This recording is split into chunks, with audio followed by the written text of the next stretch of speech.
Alhamdulillah kita sudah sampai materi perancangan percobaan atau desain eksperimen. Jadi apa sih perancangan percobaan itu? Jadi perancangan percobaan merupakan sebuah pengujian atau serangkaian pengujian untuk perubahan yang diinginkan yang berasal dari perubahan input. Nah, jadi ini input masuk ke dalam proses dari suatu proses atau sistem sehingga dapat diamati dan diidentifikasi alasan dari perubahan output responnya. Jadi yang diinput itu bisa variabel yang terkontrol atau variabel yang tidak terkontrol. Kemudian akan menghasilkan suatu output.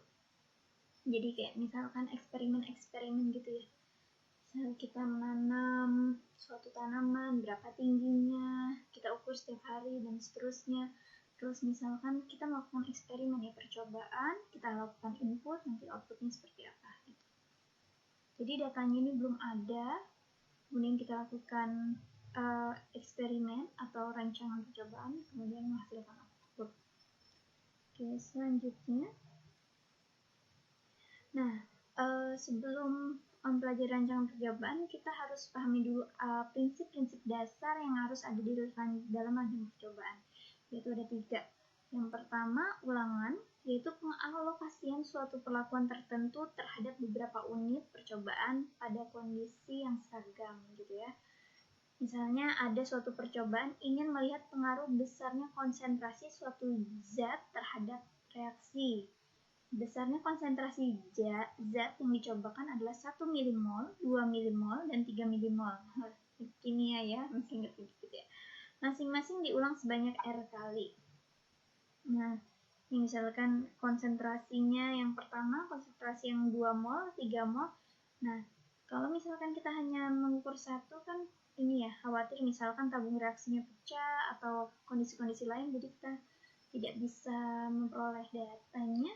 Jadi ini ada beberapa sehingga bisa dilakukan ini ya, analisis. Nah, ini tujuan pengulangan itu apa? Yang pertama, untuk menduga ragam dari galat percobaan. Jadi kalau tanpa ada ulangan, kita tidak bisa menduga ragamnya gitu. Datanya hanya 1. Bagaimana kita menghitung rata-ratanya, standar deviasi dan seterusnya. Kemudian menduga galat baku atau standar error dari rataan perlakuan. Meningkatkan ketepatan percobaan. Nah, gitu. Kalau tanpa ulangan kan bisa jadi itu hanya kebetulan gitu. Atau misalkan kalau misalkan penelitian tentang tanaman tanpa ulangan, terus tanamannya mati, nggak ada kan ya. Kemudian memperluas presisi kesimpulan percobaan, yaitu melalui pemilihan dan penggunaan satuan-satuan percobaan yang lebih bervariasi. Kemudian prinsip yang dasar percobaan yang kedua yaitu pengacakan, yaitu setiap unit percobaan harus memiliki peluang yang sama untuk diberi suatu perlakuan tertentu gitu. Jadi pengacakan ini bisa kita menggunakan tabel bilang acak, biasanya di belakang buku ya. Kemudian sistem lotre, kita kocok kayak arisan keluar apa gitu, misalnya nomor berapa, bisa pakai kalkulator. Nanti sudah ada yang saintifik ya, kalau kalkulator 12 belum ada nih. Kemudian komputer. Nah, yang ketiga prinsip dasar atau rancangan percobaan yaitu pengendalian lingkungan atau local control, yaitu usaha untuk mengendalikan keragaman yang muncul akibat keheterogenan kondisi lingkungan. Usaha yang dilakukan dapat membuat pengelompokan 1 arah, 2 arah, atau multi arah, berarti lebih dari 2 ya.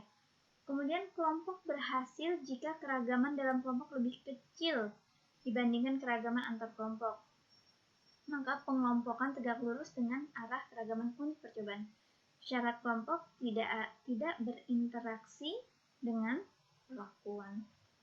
Misal kita melakukan percobaan di gunung, kan ada teras siring ya, miring-miring.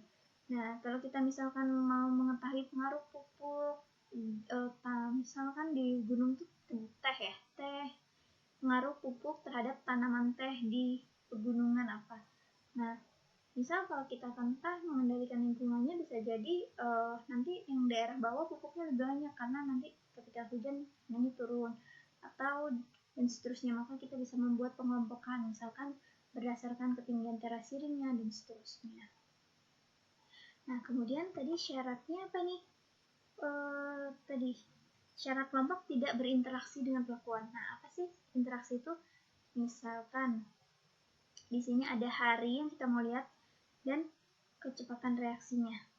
Nah, ini kita lihat hari pertama, hari kedua, dan kecepatan reaksi dari 3 ini beda-beda kan, konsentrasi 1, 2, 3. Nah, tidak ada yang bersilangan, berarti dia tidak ada interaksinya. Nah, kalau yang di kasus kedua, ini ada interaksinya antara hari dan konsentrasi. Kita lihat hari, kemudian ini X-nya hari, Y-nya kecepatan relasi atau konsentrasinya ya. Ini kita lihat ada yang bersilangan di sini dan bersilangan di sini. Berarti dia ada interaksinya. Nah, interaksi sendiri didefinisikan yaitu adalah perubahan respon level dari suatu faktor terhadap semua level dari faktor lain. Nah, gitu. Jadi kalau digambarkan dia ada yang bersilangan gitu ya, atau berpotongan di beberapa titik atau satu titik. Oke, sekian pengantar rancangan percobaan. Semoga bermanfaat. Assalamualaikum warahmatullahi wabarakatuh.